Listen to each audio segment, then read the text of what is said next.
सावधानी इस वक्त सबसे बड़ा बचाव है। तो आइए आज की बड़ी खबर से बुलेटिन की शुरुआत करने जा रहे हैं। असदुद्दीन ओवैसी की पार्टी ने उत्तर प्रदेश में अब जेल में बंद डॉन मुख्तार अंसारी का समर्थन किया है। एआईएमआईएम के मुताबिक अगर चुनाव आयोग मुख्तार अंसारी को चुनाव लड़ने की इजाजत देता है तो उनकी पार्टी में मुख्तार का स्वागत है। दरअसल आज भी बीएसपी प्रमुख मायावती ने मऊ सीट से मुख्तार अंसारी का टिकट काटने का ऐलान किया है, लेकिन इसके बाद एआईएमआईएम के प्रदेश अध्यक्ष शौकत अली ने न्यूज 18 से बातचीत में कहा कि वो मुख्तार अंसारी को टिकट देने के लिए तैयार हैं। खास बात यह कि यूपी दौरे के दौरान असदुद्दीन ओवैसी ने लखनऊ पहुंचने पर सबसे पहले एक और बाहुबली नेता अतीक अहमद को पार्टी की सदस्यता दिलाई।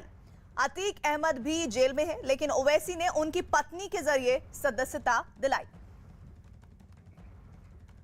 एआईएमआईएम के यूपी अध्यक्ष शौकत अली ने यहां तक कहा कि मऊ से अगर मुख्तार अंसारी उनके टिकट पर ना लड़कर निर्दलीय भी लड़ते हैं तो भी एआईएमआईएम उनका समर्थन करेगी। अहमद को अपनी पार्टी में ज्वाइन कराया, प्रेस कॉन्फ्रेंस भी की ओवैसी साहब ने। अब मुख्तार अंसारी को लेकर सवाल खड़े हुए। आज मायावती ने ट्वीट करके कहा कि हम इनको टिकट नहीं देंगे। क्या मुख्तार को आप अपनी पार्टी में लाएंगे एज ए प्रदेश अध्यक्ष? देखिए, मैं आज से नहीं पहले दिन से ये बात कह रहा हूँ कि मुसलमान यूज एंड थ्रो है।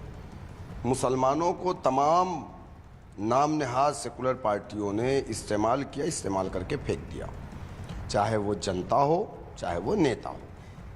आज आजम खान साहब बेचारे का क्या हाल है आप बताइए मुझे, कोई आवाज़ है उनके लिए? जब ज़रूरत पड़ी मुख्तार अंसारी को की तो मायावती ने इस्तेमाल कर लिया, आज उठा करके फेंक दिया। तो अपनी पार्टी में लेने वाले हैं, ऐलान करेंगे? देखिए, इलेक्शन कमीशन ऑफ इंडिया जब इस बात की इजाज़त देता है कि मुख्तार अंसारी इलेक्शन लड़ सकते हैं तो यकीनन मैं उनका अपनी पार्टी में अगर वो आना चाहेंगे तो मैं स्वागत करूंगा उनका। टिकट भी दिया जाएगा। अगर वो लड़ना चाहेंगे मऊ से तो इंशाअल्लाह ताला हम टिकट भी देंगे, और अगर वो इंडिपेंडेंट वहां से चुनाव लड़ेंगे तो हमारी पार्टी पूरी तरीके से तो सीधे हम रुक कर लेते हैं। वारिस पठान साहब हमारे साथ जुड़ गए हैं। वारिस पठान जी, बताइए, जो फैसला लिया जा रहा है एआईएमआईएम की तरफ से, अपने समुदाय के लोगों को एकत्रित करना समझ आता है, लेकिन बाहुबलियों को शामिल करना, ये कौन सी नई स्ट्रैटेजी पर काम कर रही है एआईएमआईएम? नहीं, स्ट्रैटेजी क्या है? मायावती जी ने इतने सालों से उनके साथ में थे वो। अब मायावती जी ने यूज एंड थ्रो की पॉलिसी करा है और उनको छोड़ दिया है। तो हमने तो खुला कहा है ना, कोई जब तुम्हारा हृदय तोड़ दे, तड़पता हुआ जब कोई छोड़ दे, तब तुम मेरे पास आना प्रिय, मेरा दर खुला है, खुला ही रहेगा तुम्हारे लिए। आइए, हमारे पास मोस्ट वेलकम है। हमारी पार्टी के जो यूपी के सदर शौकत साहब ने भी कहा है कि ठीक है, अगर मुख्तार अंसारी आना चाहते हैं हम बिल्कुल हम उनको टिकट भी देंगे, लड़ेंगे। अगर वो कहीं से इंडिपेंडेंट लड़ना चाहते हैं तो हम उनको समर्थन भी करेंगे। तो करना पड़ेगा ना, लड़ तो सकते चुनाव, कन्विक्ट तो है नहीं वो। आप तो ये कह रहे हैं कि बीजेपी ये कह रही है कि ध्रुवीकरण की रणनीति के तहत ये सब फैसले कर रही है एआईएमआईएम। ये तो देखो, बीजेपी के जो दिलों के अंदर घबराहट और बौखलाहट है उसका नतीजा सबके सामने आ रहा है। आज ये डर गए, बौखलाहट हो गई असद ओवैसी साहब की पॉपुलैरिटी से, और लोगों की जो प्यार मोहब्बत मिल रही है असद साहब को यूपी में मजलिस के तहत, जो यूपी के अंदर देखा गया है लोगों का प्यार, उससे इन सबको घबराहट हो गई कि ये क्या हो रहा है, सारे के सारे लोग मजलिस की तरफ जा रहे हैं। तो आइए, हम तो आ रहे पॉलिटिकल एम्पावरमेंट के लिए, हम तो आ रहे हिस्सेदारी की लड़ाई लड़ने के लिए, और बिल्कुल लड़ेंगे। संविधान ने सबको अधिकार दिया है, हमको भी अधिकार है, हम भी लड़ेंगे। और मुझे यकीन है कि इस मर्तबा हम बीजेपी को हराने में कामयाब होंगे और योगी को सीएम नहीं बनने देंगे। अच्छा, ये क्या पहले से आप लोगों को अंदेशा मिल रहा था कि मायावती इस तरह से मुख्तार अंसारी का टिकट काट सकती है और आपने तुरंत, उन्होंने इधर से एक पत्ता फेंका और आपने उधर से बाजी मार ली? देखिए, पहले से तो कोई अंदाजा नहीं होता, मगर हाँ, इन लोगों के जो चाल चलन से तो समझ में आ जाता है कि किस तरह ब्राह्मणों को लुभाने के लिए बहन मायावती ने ब्राह्मण सम्मेलन रखा था, किस तरह से मेजोरिटी अपीसमेंट की पॉलिटिक्स कर रहे थे वो। तो ऐसा कुछ नहीं। और जो भी हमने तो कहा ना, हमारे साथ अतीक अहमद साहब भी जुड़े हुए हैं, हमारे साथ उनकी वाइफ जुड़ी हुई है। अगर मुख्तार अंसारी साहब को भी आना है तो मोस्ट वेलकम। मैंने तो पहले ही कहा हमारा दर खुला है, खुला ही रहेगा। आइए, तो पॉलिटिकल एम्पावरमेंट होना चाहिए ना। कौन बात करेगा इन लोगों के लिए? आज अब एमवाई फैक्टर खत्म होगा, वे टू जेड फैक्टर चलेगा मैडम। नहीं, ये बाहुबलियों पर जिस तरह के केसेस दर्ज हैं, जिस तरह की उनकी छवि है, और एआईएमआईएम जिस तरह से अपने आप को एक अल्पसंख्यक समुदाय का मसीहा प्रचारित कर रही है उत्तर प्रदेश में, क्या आपको लग रहा है कि इसका समर्थन आपके वोटों को तब्दील करेगा, आपको ज्यादा सीटें मिलेंगी?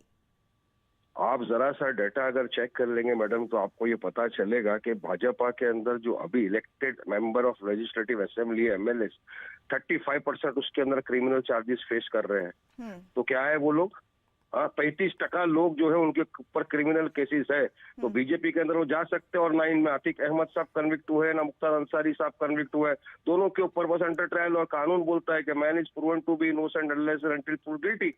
तो अगर आ रहे हैं हमारे साथ लड़ने, उनको संविधान ने इजाजत दिया है तो लड़ेंगे और हम मोस्ट वेलकम करेंगे। आइए लड़िए हमारी तो पार्टी मतलब से वही लड़िए। है ना, आप भी कहना चाह रहे हैं कि बीजेपी जिस पिच पर खेल रही है आप भी उसी पिच पर खेलेंगे उत्तर प्रदेश में?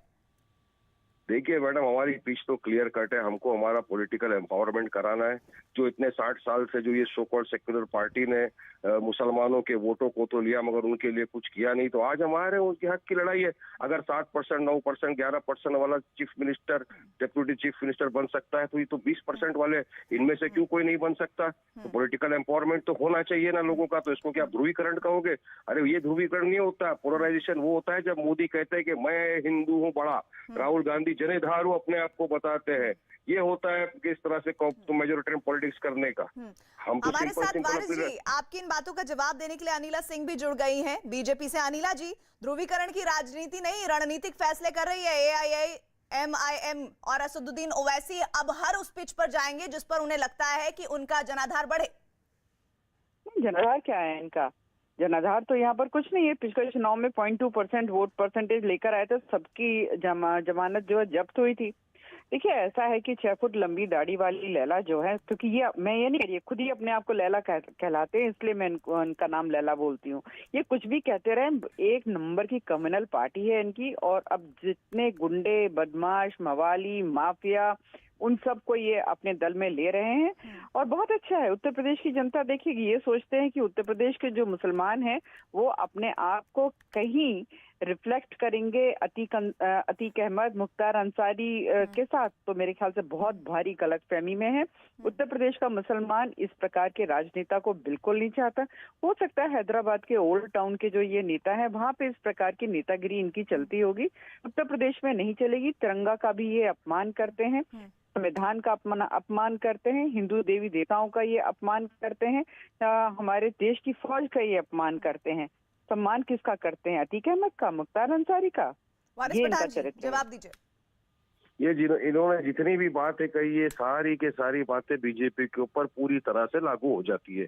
इन्होंने 6 फीट इंच लंबी दाढ़ी की बात की, तो दाढ़ी देश के अंदर किसकी बड़ी है वो आप में सब देख रहे हैं। मोदी जी की दाढ़ी आज की तारीख में सबसे ज्यादा बड़ी दिख रही है। उन्होंने उनके बारे में जिक्र किया। इन्होंने कहा कि सारे गुंडे, चोर, मवाली, लुच्चे, लफंगे सब यहाँ आ रहे, वो सारे के सारे तो बीजेपी के अंदर दिख रहे हैं। मैंने तो आपको आंकड़ा बताया, 35% लोग जो है बीजेपी के अंदर आज यूपी के अंदर वो सब के सब क्रिमिनल केसेस फेस कर रहे हैं। और ध्रुवीकरण की राजनीति के अंदर तो भाजपा मास्टर है। इन्होंने तो अब तक के 2 से ये लोग 350-400 तक कैसे पहुंचे? काय गंगा दंगा मंदिर, यही राजनीति करते करते तो लोग पहुंचे। मॉब लिंचिंग, इन्होंने तो अपना प्रचार शुरू कर दिया। आपने देखा नहीं जंतर मंतर से किस तरह मुसलमानों का जेनोसाइड का ऐलान कर दिया, किस तरह से कानपुर में गरीब रिक्शा वाले को मारा और बोला जय श्री राम बोल। तो इनके जो फुट सोल्जर्स है बीजेपी, RSS, बजरंग दल, वो तो एक्टिव हो चुका है, वो तो अपने काम पे लगी चुका है। तो ध्रुवीकरण की राजनीति कौन कर रहा है? ये मैडम जी को मेरे से ज्यादा पूरा देश समझा रहा है, वो समझिए आप लोग भी। नहीं, लेकिन वारिस पठान जी, जिस तरह से अतीक की छवि है, डॉन की छवि है, बाहुबली की छवि है, बाहुबलियों के सहारे आपको लग रहा है कि उत्तर प्रदेश की नैया पार हो जाएगी आप लोगों की? ये उत्तर प्रदेश की जनता फैसला करेगी और इस मर्तबा उत्तर प्रदेश की जनता हमको अपनी दुआओं से, मोहब्बतों से नवाजेगी, क्योंकि हम आ रहे हैं वहां पे उनका पॉलिटिकल एम्पावरमेंट करने। हम आ रहे हैं उनका हक दिलाने के लिए। हम आ रहे हैं संविधान में रहकर डेमोक्रेटिक जो राइट है उसका पालन करके लोगों को उनका अधिकार दिलाने। जनता फैसला करेगी और देख लेना इस वक्त बीजेपी हारेगी उत्तर प्रदेश और हम हराएंगे बीजेपी। अनिला जी, ध्रुवीकरण की राजनीति वो नहीं आप लोग करते हैं, ऐसा कह रहे हैं वारिस पठान? नहीं, मुझे लगता है कि वारिस पठान साहब जो है ना स्टैंड अप कॉमेडी करने लग गए हैं इस प्रकार की बात करने से। ये उत्तर प्रदेश है साहब, जरा सा सोच के यहाँ पर बोला करिए। क्योंकि मैंने बताया ना 0.2% वोट परसेंटेज लेके जिनकी इनके सारे कैंडिडेट्स की जिनकी जमानतें जब्त हुई हैं और कह रहे हैं ये सरकार बनाएंगे। ये कहते हैं ना कि 20% के ऊपर हम राजनीति करेंगे, बाकी 80% का यहाँ पर केवल भजन करते रहेंगे। समझ में नहीं आता आपका जो 20% जिनको आप बोल रहे हो ना, पहले तो एक अनार और 100 बीमार है। समाजवादी पार्टी भी क्लेम करती है, बीएसपी भी क्लेम करती है, कांग्रेस भी क्लेम करती है, दुनिया भर के और पीपल्स पार्टी और जाने कौन कौन सी पार्टी है, सब क्लेम। मैडम देखा मैडम सुन लीजिए, मैडम सुन लीजिए। गाना गा गा के बोल रहे हैं। अरे अभी क्या, अभी आप ही तो कॉमेडी गाना करते गा हो के मैडम, मुझे बोल रहे हैं। हंसाते हो आप, ऐसी ऐसी बातें करके आप मुझे हंसाते हो, मुझे हंसी आती है, मैं हंसता हूँ तो क्या होता है मैडम? मेरी बात से आपको इतनी तकलीफ क्यों होती है? उत्तर प्रदेश हिंदुस्तान का हिस्सा है ना, उत्तर प्रदेश पाकिस्तान में तो नहीं है ना मैडम। वो पाकिस्तान जिससे मोदी को आपको बहुत लगाव है, आपको तो बहुत लगाव है। पाकिस्तान से बिरयानी खाने चले गए थे, मोदी जी साड़ियां लेके चले गए थे, अडवाणी जी जिन्ना की कब्र पे चले गए थे, वारिस पठान के दादा वारिस पठान के वालिद तो नहीं गए थे ना जिन्ना की कब्र पे। तो आपको तो इतना लगाव है वहां से, और मैं तो मेरे देश भारत देश उत्तर प्रदेश जिसकी वहाँ पे एक राज्य है वहाँ की बात कर रहा हूँ, तो आपको कॉमेडी लगता है, लगने दीजिए। नहीं, लेकिन वारिस पठान जी, आपने तमाम वो बातें गिना दी, लेकिन जिस तरह से आप लोग अभी रणनीतिक फैसलों पर आगे बढ़ रहा है, ऐसा लग रहा है कि ओवैसी को, ओवैसी की पार्टी को डॉन पसंद है। अरे देखिए मैडम जी, हमको वो शख्स पसंद है जो कौम खिदमत करे, लोगों की आके काम करे, और इतने बरसों से मुख्तार अंसारी साहब थे ही ना। आज अचानक से वो डॉन बन गए तो क्या हम हमारी पार्टी में आने का उन्होंने फैसला अगर कर रहे या सोच रहे तो क्या हो गया, गलत हो गया कोई? वो 35% वालों को भी कभी बुलाइए ना, आपके टीवी के चैनल पे पूछिए ना, वो जो जिसके ऊपर क्रिमिनल चार्जेस है, अनिला सिंह जिनकी बातें कर रही थी वो कॉमेडियंस की, उनको भी कभी बुला के बात करिए, आप उनसे भी सवाल करिए ना कितने केसेस है उनपे। चलिए, आप लोगों के आरोप और प्रत्यारोप तो कभी खत्म नहीं होंगे, लेकिन सच तो ये है कि ये एक ऐसा फैसला जो कितना फायदेमंद होता है या फिर नुकसानदायक होता है, ये एन चुनाव से पहले ओवैसी की पार्टी को पता चलेगा। लखनऊ से राजीव हमारे साथ जुड़े हुए हैं। राजीव, ये जो घटनाक्रम हो रहा है AIMIM की तरफ से, इसका बड़ा असर क्या होने जा रहा है? क्योंकि ऐसा लग रहा है कि अपने जनाधार को मजबूत करने के चक्कर में बाहुबली, माफिया, डॉन, उन तमाम लोगों से जुड़ने की कोशिश कर रहे हैं ओवैसी। देखिए, यकीनन 2022 की विधानसभा चुनाव को लेकर सपा, बसपा और कांग्रेस जैसे विभिन्न राजनीतिक दलों की तर्ज पर छोटे छोटे दल जो है वो भी अपनी राजनीतिक महत्वाकांक्षा पूरा करने के लिए इन दिनों यूपी में अपने स्तर से हर संभव प्रयास कर रहे हैं। और उसी के तहत आपने देखा कि बीते दिनों जहां असदुद्दीन ओवैसी ने लगातार यूपी के कई जिलों का दौरा किया और वहां पर उन्होंने इस बात को साफ किया कि वो किस तरह से उत्तर प्रदेश में योगी सरकार को हराने के लिए काम कर रहे हैं। इस दौरान दौरे की शुरुआत करते ही उन्होंने बाहुबली अतीक अहमद के पत्नी और उनके परिवार को अपनी पार्टी में शामिल कराया और उन्होंने ये साफ कर दिया कि उत्तर प्रदेश में अपनी पार्टी का अस्तित्व बचाने के लिए वो किसी भी स्तर तक जा सकते हैं और किसी भी शख्स को अपनी पार्टी में शामिल कर सकते हैं। उनको ये लगता है कि चाहे वो अतीक अहमद हो, चाहे मुख्तार अंसारी हो, उनका कहीं ना कहीं अपने क्षेत्र में जो रसूख है वो अगर उनकी पार्टी में शामिल होंगे तो कहीं ना कहीं उनको फायदा होगा। और इसी राजनीतिक महत्वाकांक्षा के चलते आज उनकी ये पार्टी कह रही है कि अगर मुख्तार अंसारी हमारी पार्टी से चुनाव लड़ना चाहते हैं तो वो उत्तर प्रदेश की जिस सीट से कहेंगे वहां से हम चुनाव लड़ाएंगे, और अगर नहीं लड़ेंगे, वो निर्दलीय लड़ेंगे, तो भी हम उनका समर्थन करेंगे। लेकिन देखना यह होगा कि ओवैसी की इस नीति का उत्तर प्रदेश में कितना असर होगा और कितना उनको फायदा मिलेगा। इस दौरान जो उनका पूरा एजेंडा है। और 2 दिन पहले ही असदुद्दीन ओवैसी ने लखनऊ में अतीक अहमद को पार्टी की सदस्यता दिलाई और अब AIMIM एक और बाहुबली नेता मुख्तार अंसारी को न्योता दे रहा है। और इस बीच लगातार अब सवाल यह उठ रहा है कि ओवैसी जो अपने आप को, अपनी पार्टी को तमाम पार्टियों से जुदा मानते हैं, कहते आए हैं, कल तक वो ये कह रहे थे कि हम अल्पसंख्यकों को मजबूत करना चाहते हैं। उन्होंने तमाम उत्तर प्रदेश की पार्टियों का जिक्र किया जिसमें उन्होंने बताया कि चाहे कोई भी पार्टी रही हो, उन्होंने मुसलमानों का सिर्फ इस्तेमाल किया, कभी उन्हें ताकत नहीं दी, कभी उन्हें बड़े पदों पर या चेहरा पार्टी का नहीं बनने दिया। और ऐसे में वो ये बता रहे हैं, वो ये दावे के साथ कह रहे हैं कि आप हमारी पार्टी से जुड़िए और देखिए कैसे हम एक साथ होकर मजबूती के साथ उत्तर प्रदेश के चुनाव लड़ते हैं। ऐसे में उनके 2 महत्वपूर्ण फैसले जिस पर अब रणनीतिक तौर पर उनसे कई बार विपक्ष हमलावर होगा, उस पर लगातार निगाहें रहेंगी। इस पर आगे भी आपको अपडेट्स देंगे। और इससे पहले बीएसपी प्रमुख मायावती ने मऊ सीट से मुख्तार अंसारी का टिकट काटने का ऐलान किया। उन्होंने कहा कि बीएसपी की कोशिश होगी कि पार्टी की ओर से किसी बाहुबली और माफिया को चुनाव न लड़ाया जाए। साथ ही उन्होंने प्रभारियों से उम्मीदवारों का चुनाव करते वक्त इस बात का ध्यान रखने को कहा है। तो माफियाओं को इस बार नो एंट्री कर दी गई है बीएसपी की तरफ से। मायावती बसपा सुप्रीमो ने यह कहा है कि इस बार किसी भी तरह के माफिया को, डॉन को, बाहुबली को टिकट नहीं दिया जाएगा और बीएसपी के तमाम जो नेता हैं जो उस प्रक्रिया का हिस्सा होंगे, जो ये तय करेंगे कि इन्हें टिकट दिया जाना है, उनके ऊपर इस तरह के आरोप या इस तरह की छवि ना हो, तभी उन्हें टिकट दिया जाएगा। और मुख्तार अंसारी का टिकट काटे जाने की जानकारी देते हुए मायावती ने ट्वीट किया, बीएसपी को आगामी उत्तर प्रदेश के विधानसभा चुनाव में प्रयास करना होगा कि किसी भी बाहुबली और माफिया आदि को पार्टी से चुनाव न लड़ाया जाए। इसके मद्देनजर ही आजमगढ़ मंडल की मऊ विधानसभा सीट से अब मुख्तार अंसारी का नहीं बल्कि यूपी के बीएसपी प्रदेश अध्यक्ष भीम राजभर के नाम को फाइनल किया गया है। वहीं यूपी के कानून मंत्री ब्रजेश पाठक ने मायावती और ओवैसी पर निशाना साधते हुए कहा कि बीजेपी सरकार अपराधियों पर लगाम लगाने के लिए लगातार कार्रवाई कर रही है। मुख्तार अंसारी, अतीक अहमद, बड़े बड़े माफियाओं पे आपकी सरकार, आप खुद कानून मंत्री हैं, कार्रवाई हो रही है, उनके घर गिराए जा रहे हैं। अतीक के परिवार और अतीक को ओवैसी ने अपनी पार्टी में शामिल कर लिया।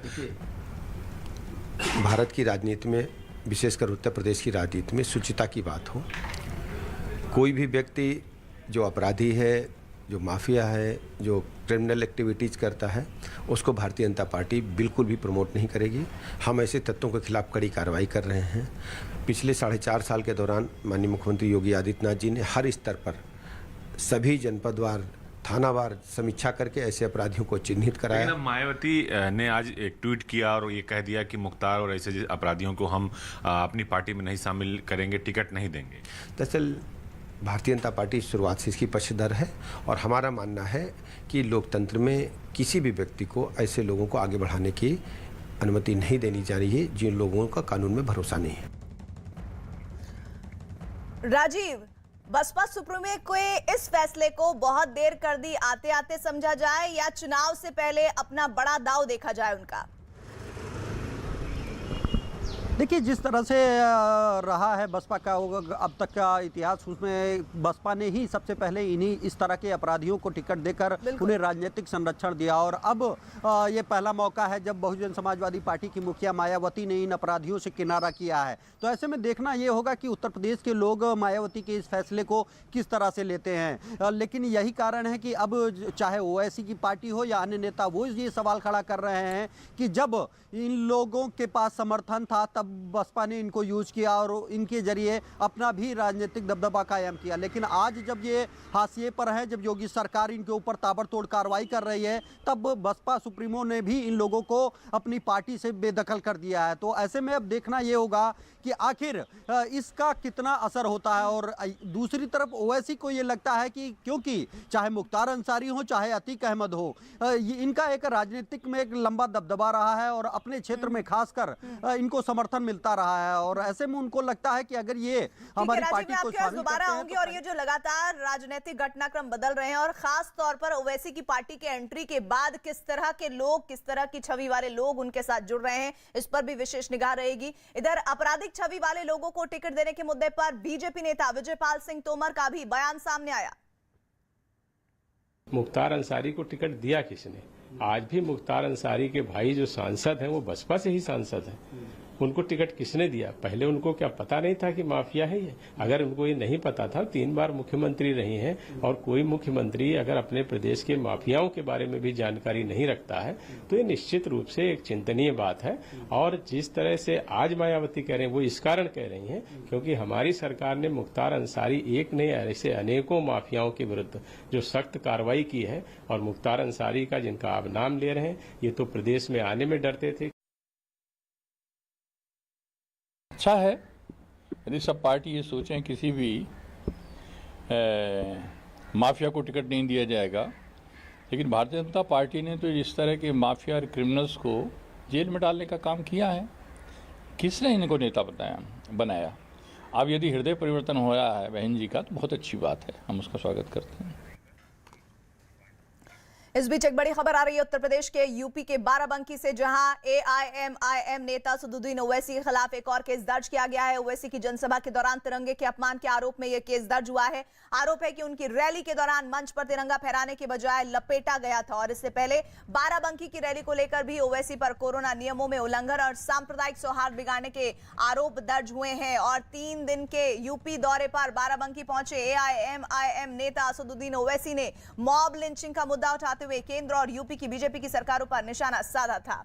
तो इस पूरे मामले में आप देखिए 3 दिन का दौरा और उसमें 3 दिन में 2 एफआईआर दर्ज होने की जानकारियां तो सामने आ गई हैं। ओवैसी जो अपनी पार्टी के जनाधार को मजबूत करने के लिए इस महत्वपूर्ण दौरे पर मौजूद हैं। एआईएमआईएम इस दौरे को बेहद महत्वपूर्ण इस लिहाज से मान रही है कि ओवैसी की मौजूदगी और चुनावों की सरगर्मियों के बीच ऐसे बहुत सारे फैसले एआईएमआईएम पार्टी लेगी जिससे आने वाले दिनों में इन्हें फायदा होगा। और उसमें आपने देखा कि किस तरह से बाहुबलियों को शामिल कराने की कोशिश करती हुई ये पार्टी नजर आ रही है।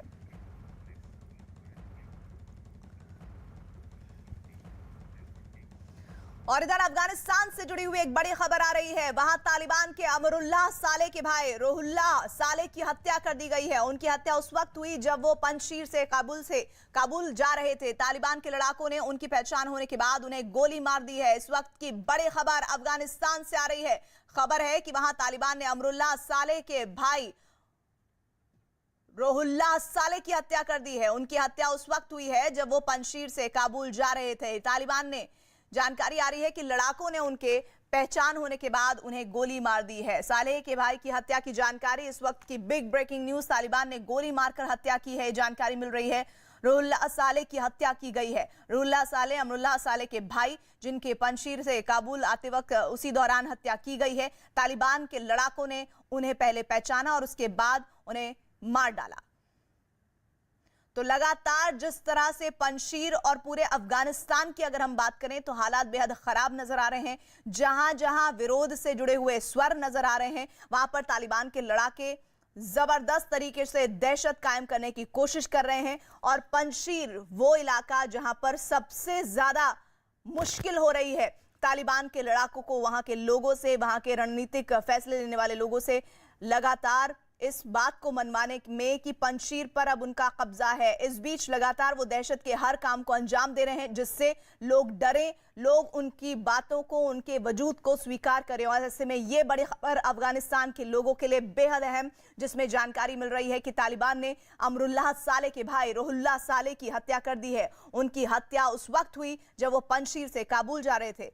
तालिबान के लड़ाकों ने उनकी पहचान होने के बाद उन्हें गोली मार दी।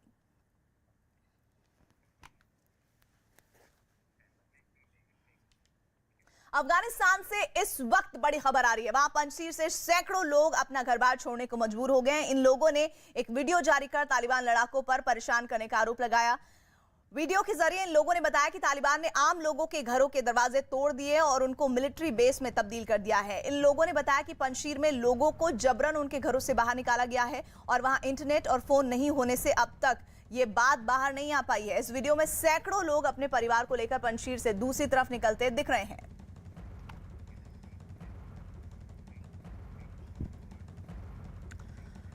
पंजशीर में कैसे हालात हैं, इसकी एक और तस्वीर सामने आपको आ रही है, वो दिखा देते हैं।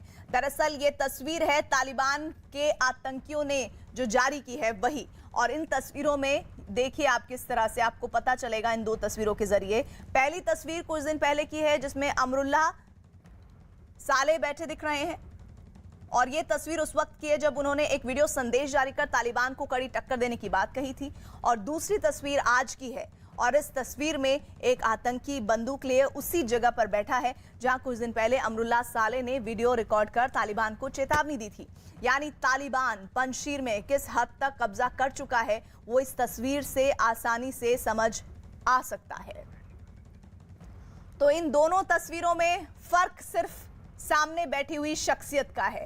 पंजशीर में हालात कैसे हैं, वहां पर किस तरह से कब्जा तालिबान का हो रहा है, वो एक तस्वीर और उसके बाद एक और तस्वीर से साफ हो जा रहा है। पहली तस्वीर जो आप देख रहे हैं वो कुछ दिन पहले की है, जिसमें अमरुल्लाह साले दिख रहे हैं। यह तस्वीर उस वक्त की है जब उन्होंने एक वीडियो संदेश जारी कर तालिबान को कड़ी टक्कर देने की बात कही थी। और दूसरी तस्वीर आज की है और इस तस्वीर में एक आतंकी बंदूक लिए उसी जगह पर बैठा है जहां कुछ दिन पहले अमरुल्लाह साले ने वीडियो रिकॉर्ड कर तालिबान को चेतावनी दी थी। यानी तालिबान पंजशीर में किस हद तक कब्जा कर चुका है वो इस तस्वीर से समझा जा सकता है। बड़ी खबर आ रही है अफगानिस्तान से ही जुड़ी हुई। पाकिस्तान ने अफगानिस्तान को लेकर अब एक नई साजिश रची है। न्यूज़ 18 के मनोज गुप्ता की खबर है कि अब पाकिस्तान अफगानिस्तान से होने वाले व्यापार को पाकिस्तानी करेंसी में करेगा। और इससे पहले दोनों देशों के बीच व्यापार के लिए डॉलर का इस्तेमाल होता था, लेकिन अब पाकिस्तान ने अफगानिस्तान की अर्थव्यवस्था पर कब्जा करने के मकसद से ये नई चाल चली है। और अगर पाकिस्तान की ये कोशिश रंग लाती है तो पाकिस्तानी करेंसी को भी इससे काफी फायदा होने की उम्मीद है।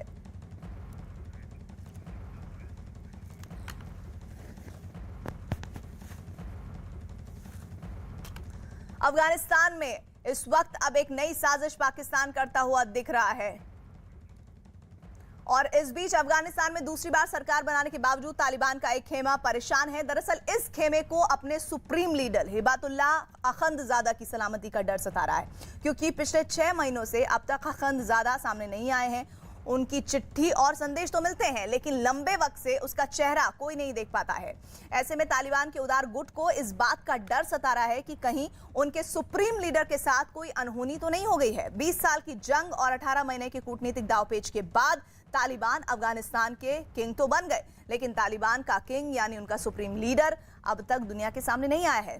तालिबान सरकार के ऐलान होने के बाद भी उनका सुप्रीम लीडर मुल्ला हिबतुल्लाह अखंदजादा गायब है। हालांकि तालिबान के सरकार बनाने के बाद हिबतुल्लाह अखंदजादा ने एक बयान जारी किया था।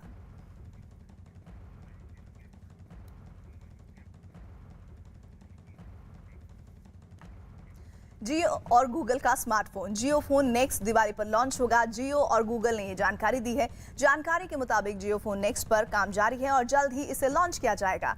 इस 4G स्मार्टफोन को जियो और गूगल मिलकर बना रहे हैं। बेहद किफायती जियो फोन को लॉन्च करने का ऐलान मुकेश अंबानी ने जून में 44वीं AGM में किया था। जानकारी के मुताबिक बेहद कम कीमत वाला ये स्मार्टफोन एंड्रॉयड ऑपरेटिंग सिस्टम पर काम करेगा और इसमें ऐसे शानदार फीचर होंगे जो महंगे स्मार्टफोन में होते हैं। जियो फोन नेक्स्ट में वॉइस फर्स्ट फीचर भी होगा, जिसकी मदद से कोई व्यक्ति अपनी भाषा में वॉइस कमांड देकर सोशल मीडिया और OTT कंटेंट सर्च करेगा और देख सकेगा।